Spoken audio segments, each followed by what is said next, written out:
Ahmedabad tower, this is flight AI-171। Take off के बाद engine 2 fail हो गया है, ऑल्टीट्यूड होल्ड नहीं हो रहा। Requesting immediate return.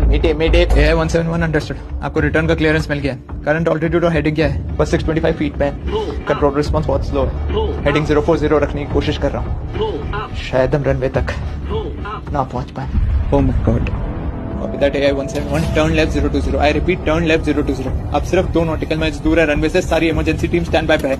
Do not panic. दोनों इंजन फेल हो गए। अब हम ग्लाइड मोड पे हैं। फोर्स लैंडिंग करनी पड़ेगी। लोकेशन मेघानी नगर। लेकिन वो तो एकदम डेंसली पॉपुलेटेड एरिया है। आखिरी रिक्वेस्ट, अगर बात करते करते सिग्नल लॉस्ट हो जाए तो प्लीज मेरी बेटी से कह देना कि पापा उससे बहुत प्यार। आपको कुछ नहीं होगा, हम सब आपके साथ हैं। मैं पूरी कोशिश कर रहा हूँ कि मदद करने की।